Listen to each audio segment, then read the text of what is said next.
எவ்வளவு சம்பாதிச்சாலும் கையில நிக்கவே மாட்டேன்து. அதுக்கு என்ன காரணமா இருக்கும்?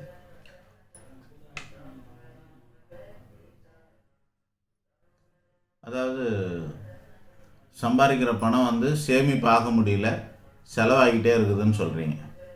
அதுக்கு 3 காரணம் இருக்குதுங்க. இந்த 3 காரணத்தை, பொதுவான காரணத்தை நான் சொல்ல முடியும். இதில் எதுக்கு உங்களுக்கான காரணம்னு நீங்கள் தான் முடிவு பண்ணிக்கணும். ஒன்று, சம்பாதிக்கிறீங்க, அது நேர்மையாக சம்பாதிக்கிறீங்க அப்படின்னா, உண்மையிலே நேர்மையாக சம்பாதிக்கிறீங்க அப்படின்னாக்கா அது நிற்க மாட்டேங்குதுன்னா, அதுக்கு செலவு எப்படி ஆகுது? ஊதாரி செலவா, கர்ம செலவா அப்படின்னு 2 இருக்குது. செலவு என்ன இருக்குது? ஊதாரித்தனமான செலவு இருக்குது, அல்லது சரியான நியாயமான அவசியமான செலவு இருக்கும். இப்போ உடம்பு சரியில்லை அப்படின்னா அதுக்கு செலவு பண்ணுறாங்க, அது ஓகே. உங்களுக்கு ஊதாரித்தனமான செலவு அப்படின்னா வாழ்வியலை தெரிஞ்சிக்காமல் நீங்கள் செலவு பண்ணுறதா அர்த்தம். அது ஊதாரித்தனம்னாக்கா நீங்கள் வீண் செலவாவோ அல்லது குடிச்சு கும்மால் அடித்து செலவு பண்ணுறதா மட்டுமே அர்த்தம் இல்லை, வேறு சிலதும் இருக்குது. இப்போ சில பேர் பிழைக்கிறதுக்காக ஊர் விட்டு ஊர் வந்திருப்பாங்க. ஏதாவது தென் மாவட்டங்கள்லேருந்து, மதுரைக்கு அந்த பக்கத்தில் இருந்து இங்கே சென்னைக்கு வேலை செய்கிறாங்கன்னு வச்சுங்களேன், சம்பாதிப்பாங்க, குடும்பம் இங்கே இருக்கும். ஆனால் ஊரில் என்ன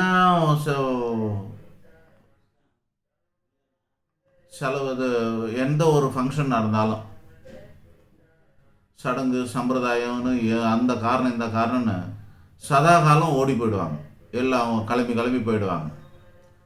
அந்த மாதிரி போகிறவங்ககிட்டலாம் பணம் சேராது, நிற்காது. அவங்களுக்கு பணத்தோட மகிமை தெரியல. எதுக்கு நம்ம முக்கியத்துவம் கொடுக்குறோமோ அதுதான் நிற்கும். அவங்க உறவுக்காரங்களும் சடங்கு சம்பிரதாயத்தில் முக்கியத்துவம் கொடுத்துக்கிட்டு இருந்தாங்கனாக்கா இங்கே பணம் சேராது. அப்படி அதான் முக்கியம்னாக்கா அந்த ஊர்லேயே வாழணும்.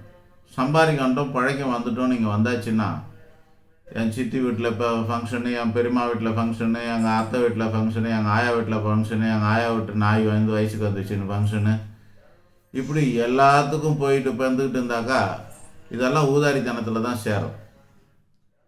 உறவு முறை வேணும் தான், இல்லைன்னு சொல்லலை. நீங்கள் எப்போ பிழைக்கிறதுக்காக புலம்பெயர்ந்து வந்துட்டீங்களோ அப்போவே இந்த மாதிரி செலவினங்கள்லாம் குறைக்கணும். ஏதோ குலதெய்வம் கோயிலுக்கு வருஷத்துக்கு ஒரு வாட்டி போகிறோமா, ஏதோ ரொம்ப முக்கியமான ஃபங்க்ஷனுக்கு மட்டும் போகிறோமா அப்படிங்கிறது தான் இருக்கும். எல்லாத்துக்கும் போயிட்டு இருக்கக்கூடாது. மாதம் வாரம் இப்படியெல்லாம் வராங்க பாருங்கள், அவங்களாம் சேமிக்கலாம் முடியாது. ரெண்டாவது, ஒன்று நியாயமாக பணம் சம்பாதிக்கிறோமா பார்க்கணும், அது கர்ம செலவான்னு பார்க்கணும். கர்ம செலவு அப்படின்னாக்கா ஹாஸ்பிட்டலு, கோர்ட்டு, போலீஸ் ஸ்டேஷனு இந்த மாதிரி இடங்களுக்கெல்லாம் போகிறது, வட்டி கட்டுறது, இது மாதிரியான கர்மானால் மாட்டிக்கிட்டு நம்ம கஷ்டப்படுறது கர்ம செலவுன்னு பேர். அது கர்மா கரையிற வரைக்கும் வேறு வழி இல்லை, அது அப்படி தான் அனுபவிக்கணும். அதுக்கு பரிகாரங்களை பண்ணிக்கிட்டு இருக்கணும். ரெண்டாவதாக வாழ்வியலை புரிஞ்சிக்காமல் நீங்கள் செலவு பண்ணுற விஷயங்கள், ஆடம்பரமான செலவுகள், வருமானத்துக்கு மீறிய வாழ்வாதாரம், ஒரு லோயர் மிடில் கிளாஸ் ஃபேமிலியாக வருமானத்தை வச்சுக்கிட்டு நீங்கள் அப்பர் மிடில் கிளாஸ் வாழ்க்கை வாழ்ந்தீங்கன்னா பணம் சேராது, நாளுக்கு நாள் கடன் தான் சேரும். ஒரு ஸ்டாண்டர்டு கம்மியாக நீங்கள் வாழணும். உங்களோட வருமானம் என்னவோ, அப்பர் மிடில் கிளாஸ் நீங்கள் வருமானம்னா நீங்கள் மிடில் கிளாஸ் வாழ்க்கை தான் வாழணும். மிடில் கிளாஸ் வருமானம்னா நீங்கள் லோயர் மிடில் கிளாஸ் வாழ்க்கை தான் வாழணும். அப்படி வாழும்போது தான் சேமிப்பு வரும். சேமிப்புங்கிறது இப்படி தான் வரும். மிடில் கிளாஸ் வாழ்க்கை வாழ்ந்துட்டு மிடில் கிளாஸ் சம்பளம் வாங்கிட்டு இருந்தீங்கன்னா வாழ்க்கை அப்படியே ஓடும். அப்டேட் ஆகும்போதெல்லாம் நீங்களும் அப்டேட் ஆகிட்டு அப்படியே ஓடும். உல்ட்டாவாக வாழறீங்க, நீங்கள் மிடில் கிளாஸ் சம்பளம் வாங்குறீங்க, வருமானம் வருது, ஆனால் அப்பர் மிடில் கிளாஸ் வாழ்க்கை வாழறீங்கன்னாக்கா அப்போ நீங்கள் கடங்காரனாக ஆகிடுவீங்க. இதுதான் 2 காரணம் ஆச்சு. இந்த மாதிரியான இதுக்கு இப்படி வாழற விதமும், ரெண்டாவது நான் சொன்ன மாதிரி ஊருங்களுக்கு போய் வர்றதுனாலையும், அந்த மாதிரி தேவையில்லாத சடங்கு சம்பிரதாயத்துக்கெலாம் முக்கியத்துவம் கொடுத்துக்கிட்டு, உள்ளூர்லேயும் ஒரு வருஷத்துக்கு 4 ஃபங்க்ஷனுனா, ஒரு நாளைக்கு நான் ஒரு வருஷத்துக்கு 4 ட்ரெஸ் எடுக்கணும்னு வச்சுக்கோங்க, தீபாவளி பொங்கல் அப்படின்னாக்கா நீங்கள் எல்லாத்துக்கும் ட்ரெஸ் எடுக்கணும்னு நினைக்கிறது, இந்த மாதிரியான காரணங்கள்லாம் வாழ்க்கை முறை சரியில்லைன்னு அர்த்தம். அதை நீங்கள் செக் பண்ணிக்கோங்க. இது 2க்கு அப்புறம் ஒரு முக்கியமான விஷயங்கள் இருக்குது. அது என்ன அப்படின்னா,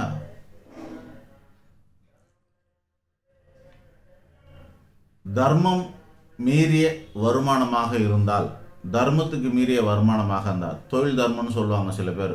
இப்போ கூலி வேலை செய்கிறவன்லேருந்து, வியாபாரம் பண்ணுறவன்லேருந்து, தொழில் பண்ணுறவன்லேருந்து, ப்ரொஃபஷனல்லேருந்து எல்லாருக்கும் ஒரு தர்மம் இருக்குது. அந்த தர்மத்தை மீறி வாழ்க்கை நடத்தும் போது பாவம் தான் சேரும், அவங்களுக்கு சேமிப்பு வராது. இப்போ உதாரணத்துக்கு 8 மணி நேரம் கூலிக்கு வேலைக்கு வரார், எலக்ட்ரிஷியன் வர்றார், பிளம்பர் வர்றாரு, பெயிண்டர் வர்றாருன்னு வச்சுக்கங்களேன். அவங்களுக்குன்னு ஒரு சம்பளம் பேசி வச்சுருப்போம், 1000 ரூபாங்க கூலி அப்படின்னு சொல்லி பேசி வச்சுக்கிறோன்னாக்கா, அந்த 8 மணி நேரத்துக்கு இந்த 1000 ரூபாய்க்கான வேலை அவர் செஞ்சு ஆகணுங்க. அவர் ஓவி அடித்தாருன்னா, டீ சாப்பிட்றேன்னு போய் கொஞ்ச நேரம் நிற்கிறது, சாப்பிட்றேன்னு சொல்லிட்டு கொஞ்ச நேரம் அப்படியே நின்றுறது, ஆள் இப்படி நகந்தா பண்ணுறது, இதெல்லாம் அது கான்ட்ராக்ட் செய்கிற மாதிரி தாறுமாறாக செய்கிறாங்க பாருங்கள். கான்ட்ராக்டில் அப்படி ஒன்று கான்ட்ராக்டர் எடுக்கிறோம், நாங்கள் லேபருக்கெலாம் போகிறது கான்ட்ராக்ட், ஓகே கான்ட்ராக்ட் எடுக்கிறீங்க, ஆனால் தர்மம் மீறாமல் அடிச்சு பிடிச்சி பண்ணாமல் இருக்கணும். இன்னொரு முறை உங்களை ரிஃபர் பண்ணணும். யார் ஒரு தொழிலில் இன்னொருத்தருக்கு ரிஃபர் பண்ணுறாங்களோ அவங்க சரியான தொழில் பண்ணுறாங்கன்னு அர்த்தம். ஒன் டைம் கஸ்டமர் தான் அப்படின்னாக்கா, ஒன் டைம் கஸ்டமர் அப்படின்னா ஒரு முறை தான் வருவாங்க அந்த கஸ்டமர், திருப்பி 2வது முறை நம்மளை கூப்பிட மாட்டாங்க, அதோடு விட்டுருவாங்க. அப்படின்னா நம்ம அவங்கள திருப்திப்படுத்தலைன்னு அர்த்தம். திருப்திப்படுத்தலை. ஒரு டாக்டராக இருந்தாலும் சரி, ஒரு முறை போனால் சரியாயிடுச்சுன்னா அவர் போவார், அவங்க குடும்பத்தில் எல்லாருக்கும் ரெஃபர் பண்ணுவார். ஒரு ஜோசியர்கிட்ட போகிறாங்கன்னா அவர் போவார், அவருக்கு அப்புறமா அவர் குடும்பத்தில் எல்லாருக்கும் ரெஃபர் பண்ணுவாங்க, சொந்த பந்தங்களுக்கு நட்புக்கு எல்லாமே ரெஃபர் பண்ணுவாங்க. ஆக ரிஃபரன்ஸ் கிடைக்கணும். யாருக்காவது நம்ம ரிஃபர் பண்ணுறோமான்னு, நீங்கள் ஒரு தொழில் பண்ணுறீங்க, எலக்ட்ரிஷனாக இருக்கீங்க, ஒரு ப்ளம்பராக இருக்கீங்க, ஒரு மெக்கானிக்காக இருக்கீங்க, ஒரு பைக் மெக்கானிக்காக இருக்கிறீங்க, எந்த வேலை செஞ்சாலும் சரி, உங்களுக்கு உங்கள் கஸ்டமர் மூலிமா ரிஃபரன்ஸ் கிடைக்குது அப்படின்னா நீங்கள் நல்லா தொழில் பண்ணுறீங்கன்னு அர்த்தம். அப்படி பண்ணலைன்னா நீங்கள் தப்பு பண்ணுறீங்கன்னு அர்த்தம். உங்களோட காசும் வீணாக போகிறதுக்கான வாய்ப்பு நிறைய இருக்குது. ஒருவேளை இப்போ அந்த மாதிரி இல்லாமல் பூர்வ ஜென்மத்தில் அந்த மாதிரி நீங்கள் தர்மத்தை மீறி சொத்து சேர்த்து வச்சுருந்தீங்க, பணம் சம்பாரித்து வாழ்ந்துருந்தீங்கன்னா அதனோட பலனாக, அதனுடைய பலன் தான் முன்னாடி நான் சொன்ன அந்த கர்ம பலன்னு சொல்லக்கூடியது, கர்மாவுடைய பலன். அதையும் இப்போ சொல்கிறேன் அப்படின்னா, கண்டிப்பாக பூர்வ ஜென்ம வாசம் இந்த ஜென்மத்தில் இருக்கும். காலி பெருங்காய டப்பா இருந்தாலும் அது எத்தனை வாட்டி கழுவி வச்சாலும் வாசனை பலமாக தான் இருக்கும்னு சொல்லுவாங்க இல்லையா, அந்த மாதிரி பூர்வ ஜென்ம சுபாவம் நம்மக்கிட்ட இருக்கும். எப்போ நம்ம அதர்மமாக பூர்வ ஜென்மத்தில் சம்பாரிச்சு இருக்கோமோ அதனுடைய சுபாவம் இருக்கும், இந்த ஜென்மத்திலையும் அதர்மமாக சம்பாதிக்கும். ஒருத்தன் முதலாளிங்களுக்கு இது குரானில் சொல்லுவாங்க, முஸ்லீம்ஸ் சொல்லுவாங்க, ஒருத்தனுடைய வேலைக்காரனுடைய வேர்வை களையறதுக்கு முன்னாடி, அதை கழுவுறதுக்கு முன்னாடி, அதை ஒத்தி துடைக்கிறதுக்கு முன்னாடி அவனுக்கு கூலியை கொடுத்துடணும்னு சொல்லுவாங்க. அந்த மாதிரி பேசின கூலியை கரெக்டாக கொடுக்கணும். அது முதலாளிங்களுக்கு. வேலை வாங்கிட்டு கூலி கொடுக்காமல் இருந்தால் கஷ்டம். அதே போல் சம்பளம் வாங்குறவங்களும் சின்சியராகவும் வேலை செய்யணும், நேர்மையாகவும் வேலை செய்யணும், உண்மையாகவும் வேலை செய்யணும், நேர்மையாகவும் வேலை செய்யணும். என்ன கூலிக்கு மேலே, வேலைக்கு மேலே கூலி வாங்கக்கூடாது, கூலிக்கு மேலே வேலை வாங்கக்கூடாதுங்க. இவ்வளோ தாங்க லாஜிக். நீங்கள் உங்களுடைய வேலைக்கு மேலே கூலியோ, கூலிக்கு மேலே வேலையோ வாங்கினா அது ரொம்ப அநியாயத்துக்குலாம். 10 ரூபா பொருளை 100 ரூபாய்க்கு விற்கிறவங்களாம் இருக்கிறாங்க. 10 ரூபாய்க்கு வாங்கிட்டு 100 ரூபாய்க்கு விற்றேன்னு சந்தோஷப்பட்டுப்பாங்க. எனக்கு தெரியும், நான் ஒரு டாக்டர் தக்காளி ஜூஸ்ன்னுவார். இன்றைக்கி எத்தனை ஜூஸுன்னு சொல்லி பேசிப்பாங்க.